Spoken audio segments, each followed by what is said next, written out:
You mentioned this right before the break about the hands up question, and I think this was the perhaps one of the most defining moments of the 2020 presidential election, and it came on the second night of those first debates when the moderators asked all of the Democrat candidates up there, and most of their front-running candidates were on the stage. They all put their hands up if they would give free government health care to illegal aliens.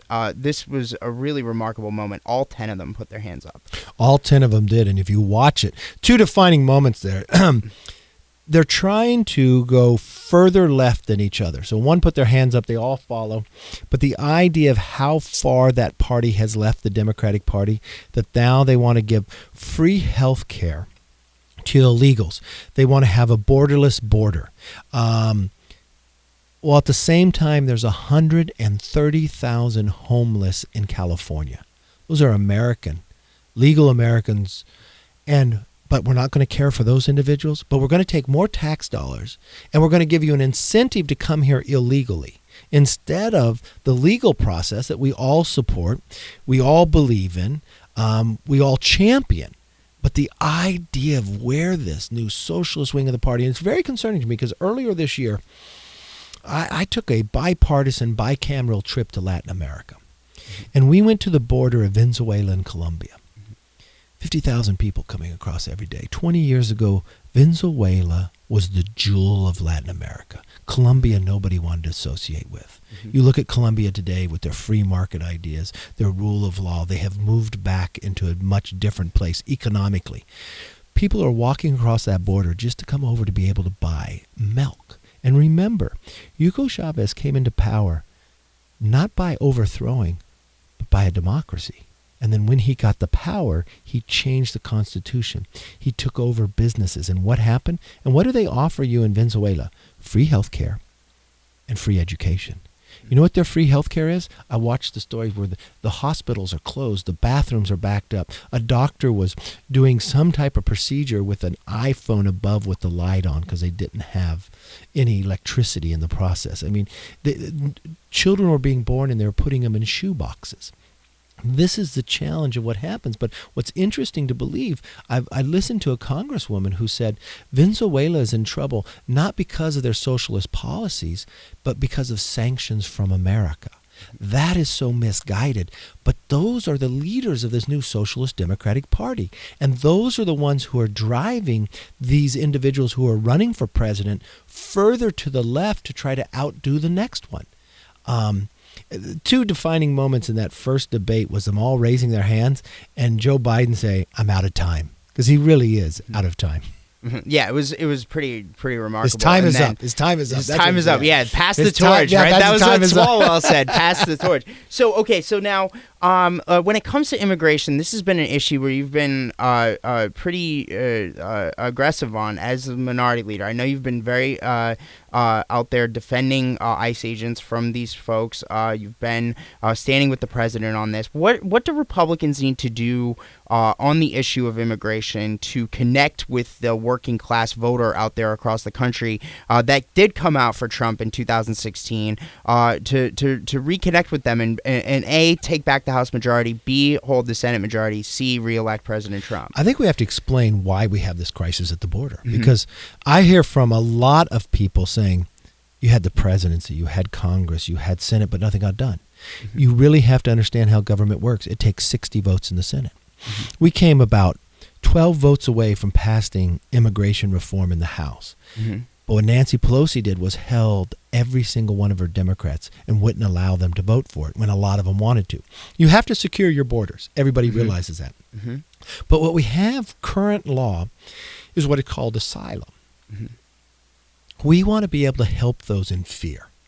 But what we're finding is when you come into America, if you come across that border illegally, and you come from any other country than Mexico, you get to stay in this country. And you wait and go through the legal system. If you're from Mexico, you get sent back to Mexico. So they don't treat everybody equally in the process. 80% of everybody who claims asylum, when they get to their court case, finds out, no, it wasn't asylum. And what's interesting is people are coming from 3 main countries, but they're going through 2, 3 other countries before they get to America, but they never claim asylum in the other countries. And asylum is really the fear of your life, the fear of persecution and others. And this has given the incentive for people just to come here. We had just a couple months ago 144,000 people who were apprehended illegally crossing. Think of everybody who we missed. Well, that's going to get you more than 1 million people here illegally. We bring in 1 million new people every single year into citizenship. And what it's doing, it's harming those who go through the legal process, because we want people to become American citizens, but we want to do it in a legal process. You also have how people come to America is a luck of a lottery. And you have people in America who go get a PhD, get an engineering degree, and then we tell them they have to leave America, go to another country and compete against us. I think if we changed how that process worked, we tied something to education, to work, to skill-based, I think that would get there. These are common sense ideas that we can do right now to kind of stop the crisis along the border. We voted for a lot of border security. We need to make sure that gets put in. Then the idea of what do you do with the immigration system currently? Half the people who are here illegally came here legally on the visa program.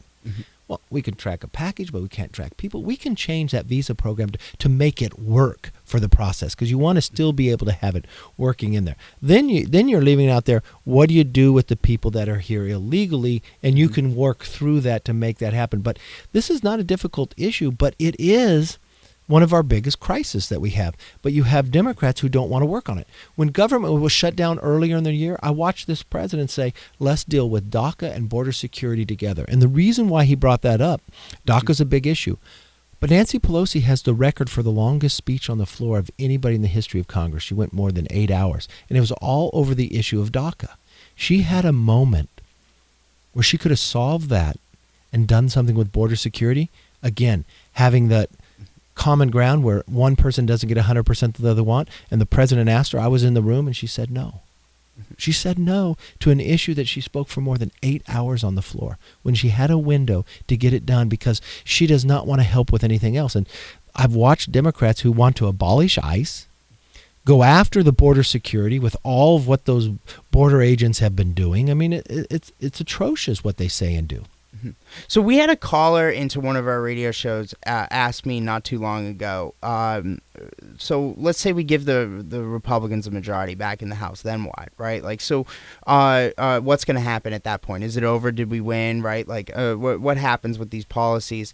So can you tell us if the Republicans do take the majority back, and again, the Senate stays Republican, the White House stays in Trump's hands, 2021 comes around, what are some of the things that actionably different that we're going to be able to do with regard to this border crisis? Because, I mean, look, we see this the crisis at the border. We saw it, the kids at the border with the Obama administration. We've seen it now with the Trump administration. How do we solve this crisis? I mean, what changes if the party changes in Washington? Well, one, you got to have the willpower to get it done. There was more people deported under the Obama administration than in the Trump administration.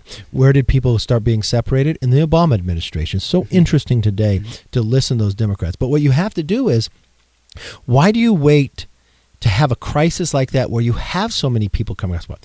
You're going to solve the asylum issue so you won't have it here. You're going to treat everybody equal, not just those who come from Mexico, but everybody. If you come here illegally, you go back to your country. If you want to claim asylum, why can't you claim it in the very first country you go to? You can have your court case. If you win your court case, then yes, you can come into the country. Have an immigration system that actually works, right? Tie it to skill and to labor in the process, because we need that. We have a great economy going. But what more can a Republican majority do? Watch what we've been able to do economically. But we've got a debt, and that debt continues to grow. And it really hinges from not the discretionary funding that we all vote on, because this is a point that a lot of your listeners need to know. When Nancy Pelosi first handed that gavel over to John Boehner when we took the majority, and unfortunately I had to hand it back to her, our discretionary spending, those 12 bills that you get a vote on in Congress, we were actually spending less money discretionary than we were when they handed.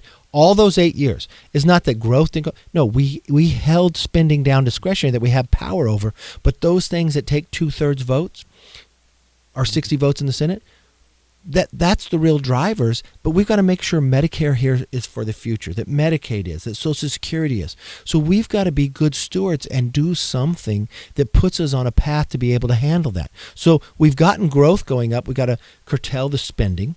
Then we've got to do other things. I'm one who believes in doing something about the environment, but the idea of what the Democrats want to do to me doesn't solve our problem. Do you realize that 90% of all the plastic that goes to the ocean comes from 10 rivers in the world? Why don't we deal with those 10 rivers and walk away 90% of the plastic? We can do that with our foreign aid and others. There's an interesting... But instead, they're putting forward things like the Green New Deal. Green New Deal that controls it. Do you realize that in America, here we've become energy independent, but we've lowered our CO2 more than France, more than China, more than India, and all those combined? Do you realize there's a company in the UK that Bill Gates invested in, a couple oil companies, that actually extracts CO2 from the air and utilizes it for energy? Well, if we can use technology, and if the goal is to be removing CO2, why don't we give a tax break for those to do it, to enhance it even to a greater sense? There are smart, common sense ways that we can clean up our environment, make sure it's safe, but also have an economy. Instead of curtailing our economy while not doing anything to achieve really the environmentally sound policies that we want. One of the things that we're seeing as a debate play out as we're going into the 2020 election here, and this is a debate that's been playing out for many years, is the question of, we see student loan debt, we see, but it's bigger than that. So, I mean, we're seeing among U.S. college grads, their debt very high rent, salaries are stuck. U.S. companies, subcontractors, in some cases are hiring people from foreign countries over Americans at lower prices. What are some of the things that Republicans are doing to help these U.S. college grads be able to A, afford going to college, B, get employment? Well, the biggest challenge you have is, so what future and what opportunities do your children have? Well, economically, we've got the greatest economy we have in the last 50 years. And the interesting part is not one Democrat voted for that. They all voted against the tax bill, and they've done nothing to lower the regulations that the president did to actually make this grow. So we've got a great economy that you're coming into. Actually, wages are up. Any way you slice it, it doesn't matter whether if you come from Hispanic, African American, a veteran, you have a better unemployment number than you've had in a number of decades. So you've got a good economy to go into. College costs too much. The return on the investment by different degrees are not there. Colleges continue to raise the wages. There's a raise the cost to go forward. Look, I'm a person who went to community college, then went to Cal State. I was fortunate that I started my own business, being able to pay for it. But the idea that colleges continue to raise, there's some interesting point. You ever see Udacity? Udacity created by Sebastian Thrun, it created the driverless car. At Udacity, you get a nano degree, a shorter time period, in that once you finish a class, you get half your money back. At one point, they were saying if you didn't have a job in 6 months, they'd give 100% of your money back in the basis there. But you know who couldn't go to Udacity? You couldn't use the VA. Well, I was able to change that in the VA bill. What we want to look at, and look at what Mitch Daniels is doing at Purdue. He has an interesting thing about why shouldn't the college have some skin in the game? Like, maybe we'll let you go to school here, and instead of taking student loans, we take a small percentage of what you make in the first decade. Okay, so if I come out and I'm only making $50,000, I'm not responsible for paying $250,000. But if I'm making more money, I'm going to pay a little more. It makes the college more vested in making sure you're successful and that you have a job and you have a good paying job, instead of just charging everybody this other basis. Because if the return on the investment's not there, why should an engineer pay $250,000 and a liberal arts pay $250,000? They're not getting the same education. And I think that we've got to think of the education system differently in the process.